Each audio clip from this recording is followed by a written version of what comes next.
एक रंगीन चादर में छेद एकता का क्षरण, एक रंगीन चादर में छेद एकता का क्षरण।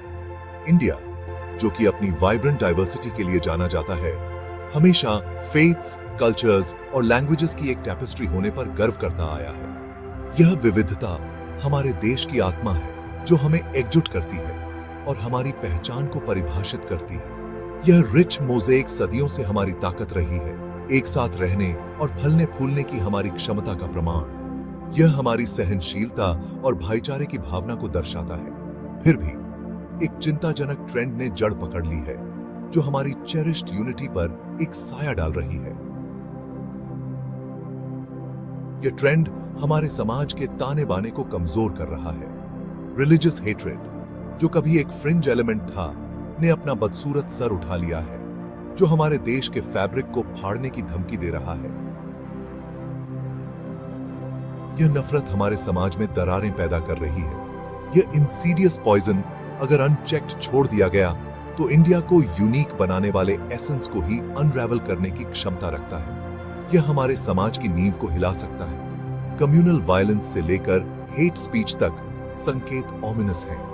यह घटनाएं हमारे समाज में बढ़ती असहिष्णुता का प्रतीक है। रिलीजियस इंटॉलरेंस का राइज अनडिनायबल है और इसके कॉन्सिक्वेंसेस दूरगामी हैं। यह हमारे समाज की शांति और स्थिरता को खतरे में डाल रहा है। यह सोशल हार्मनी को कमजोर करता है, अविश्वास और भय पैदा करता है और एक राष्ट्र के रूप में हमारी प्रगति में बाधा डालता है। यह हमारे समाज के ताने बाने को कमजोर कर रहा है। हम अपने शेयर्ड वैल्यूज ऑफ टॉलरेंस और रिस्पेक्ट का इरोजन देख रहे हैं, जो सस्पिशन और हॉस्टिलिटी से रिप्लेस्ड हो रहे हैं।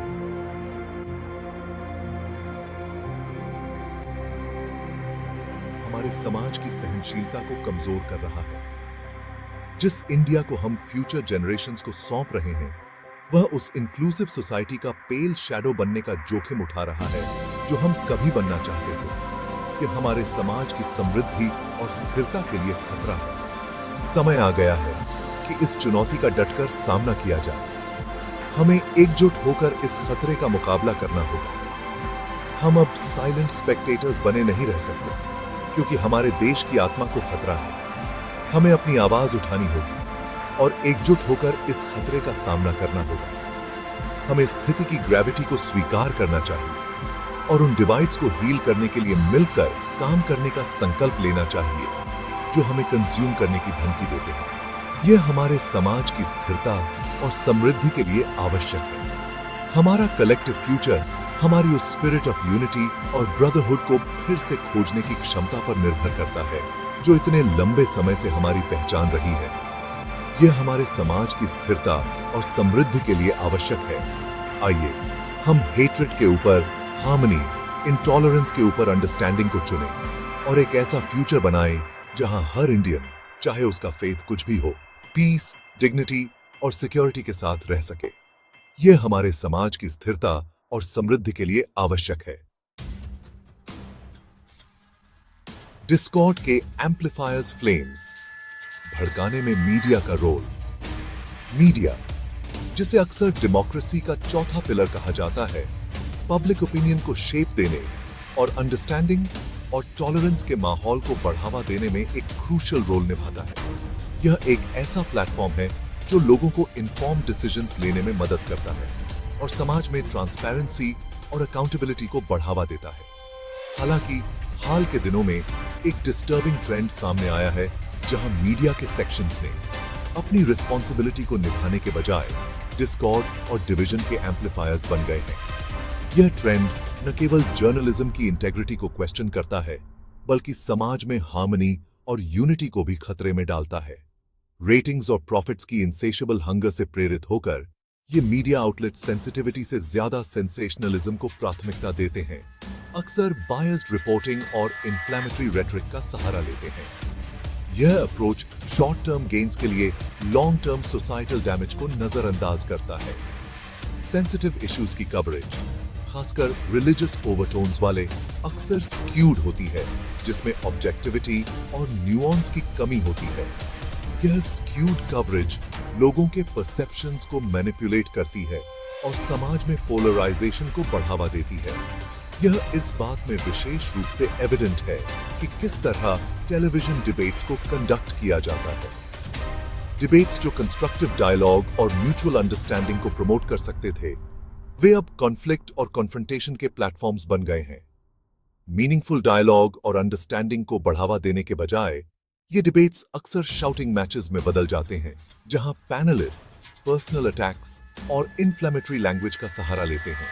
यह न केवल डिबेट की क्वालिटी को डिग्रेड करता है, बल्कि व्यूअर्स के बीच भी नेगेटिविटी और हॉस्टिलिटी को बढ़ावा देता है। यह न केवल एग्जिस्टिंग टेंशंस को बढ़ाता है, बल्कि अलग अलग कम्युनिटीज के बीच फियर और मिसट्रस्ट का माहौल भी बनाता है। मीडिया का यह रोल समाज में पीस और हार्मनी के लिए एक सिग्निफिकेंट थ्रेट बन गया है। टीआरपीज की परस्यूट ने जर्नलिज्म के एक ऐसे ब्रांड को जन्म दिया है जो सेंसेशनलिज्म और प्रोवोकेशन पर थ्राइव करता है। यह ब्रांड जर्नलिज्म की कोर वैल्यूज जैसे ट्रूथ, फेयरनेस और रिस्पॉन्सिबिलिटी को अंडरमाइन करता है। कॉम्प्लेक्स इश्यूज को सिंपलिस्टिक बाइनरीज में रिड्यूस कर दिया जाता है, जिन्हें अक्सर कम्युनल कलर्स में रंगा जाता है। यह से यह रिडक्शनिज्म लोगों की अंडरस्टैंडिंग को लिमिट करता है और सोसाइटल डिविजन्स को डीपन करता है। यह न केवल ट्रूथ को डिस्टॉर्ट करता है, बल्कि प्रेजुडिसेस और स्टीरियोटाइप्स को भी फ्यूल करता है। यह डिस्टॉर्टेड रियलिटी लोगों के परसेप्शंस और एक्शंस को नेगेटिवली इन्फ्लुएंस करती है। उदाहरण के लिए, वॉकफ बोर्ड कंट्रोवर्सी कम्युनल पोलराइजेशन के लिए एक लाइटनिंग रॉड बन गया, जिसमें कुछ मीडिया आउटलेट्स ने इसे लैंड मैनेजमेंट के मामले के बजाय एक हिंदू मुस्लिम इशू के रूप में फ्रेम किया। यह फ्रेमिंग लोगों के बीच अननेसेसरी टेंशंस और कॉन्फ्लिक्ट्स को बढ़ावा देती है। इस इररिस्पॉन्सिबल रिपोर्टिंग ने डिस्कॉर्ड की आग को भड़काया, जिससे कम्युनिटीज के बीच टेंशंस और मिसट्रस्ट समाज में लॉन्ग टर्म पीस और स्टेबिलिटी के लिए एक सिग्निफिकेंट ऑब्स्टिकल बन गया है। मीडिया का एक मॉरल ऑब्लिगेशन है कि वह गुड के लिए एक फोर्स बने, अपनी रीच और इन्फ्लुएंस का यूज पीस, अंडरस्टैंडिंग और सोशल कोहेजन को प्रमोट करने के लिए करे। यह ऑब्लिगेशन मीडिया की क्रेडिबिलिटी और ट्रस्टवर्दीनेस को भी एनहांस करता है। मीडिया फ्रेटर्निटी के भीतर इंट्रोस्पेक्शन का समय आ गया है। यह इंट्रोस्पेक्शन मीडिया को अपनी प्रैक्टिसेस और प्रायोरिटीज को रीइवैल्यूएट करने का मौका देता है। जर्नलिस्टिक एथिक्स को अपहेल्ड किया जाना चाहिए और ट्रूथ के ऊपर सेंसेशनलिज्म को प्राथमिकता देने के टेम्पटेशन का विरोध किया जाना चाहिए। यह एथिक्स मीडिया को एक रिस्पॉन्सिबल और रिलायबल इंस्टीट्यूशन बनाते हैं। मीडिया में सोसाइटल डिविजन्स को हील या डीपन करने की पावर है। चुनाव हमें करना है। हमें यह तय करना है कि हम मीडिया को एक कंस्ट्रक्टिव फोर्स बनाना चाहते हैं या एक डिस्ट्रक्टिव फोर्स। है शब्दों का हथियार बनाना, लव जिहाद, लैंड जिहाद और हेट की भाषा। ये शब्द केवल शब्द नहीं है, बल्कि एक एजेंडा का हिस्सा है। शब्दों में ताकत होती है। वे इंस्पायर कर सकते हैं, हील कर सकते हैं और यूनाइट कर सकते हैं। वे ब्रिजेस बना सकते हैं और कम्युनिटीज को एक साथ ला सकते हैं, लेकिन उन्हें वेपनाइज्ड भी किया जा सकता है। हेट्रेड, फियर और डिवीजन को इंसाइट करने के लिए ट्विस्टेड किया जा सकता है। ये ट्विस्टिंग अक्सर उन लोगों द्वारा की जाती है जिनके पास पावर और इन्फ्लुएंस है। हाल के वर्षों में हमने इंडिया में एक डेंजरस ट्रेंड देखा है, लव जिहाद और लैंड जिहाद जैसे टर्म्स का प्रोलिफरेशन। जानबूझकर मुस्लिम कम्युनिटी को डीमनाइज और मार्जिनलाइज करने के लिए गढ़ा गया है। ये टर्म्स एक लार्जर नैरेटिव का हिस्सा हैं, जो एक स्पेसिफिक कम्युनिटी को टारगेट करता है। ये टर्म्स किसी भी तथ्यात्मक आधार से रहित डिस्कॉर्ड बोने और फियर और सस्पिशन का माहौल बनाने की एक बड़ी स्ट्रेटजी का हिस्सा है। यह स्ट्रेटजी समाज को पोलराइज करने और लोगों के बीच मिसट्रस्ट बढ़ाने के लिए डिजाइन की गई है। उदाहरण के लिए, लव जिहाद शब्द का इस्तेमाल इस बेसलेस कंस्पिरेसी थ्योरी को प्रोपेगेट करने के लिए किया जाता है कि मुस्लिम पुरुष मैरिज के जरिए हिंदू महिलाओं को इस्लाम में कन्वर्ट करने के लिए एक सिस्टमैटिक कैंपेन में लगे हुए हैं। यह नैरेटिव न केवल गलत है, बल्कि यह समाज में डीप रूटेड प्रेजुडिसेस को भी रीइंफोर्स करता है। यह डेंजरस नैरेटिव जो मिस इन्फॉर्मेशन और प्रेजुडिस से फ्यूल्ड है, हैरेसमेंट, वायलेंस और यहां तक कि कुछ राज्यों में डिस्क्रिमिनेटरी लॉज के एनैक्टमेंट का कारण बनी है।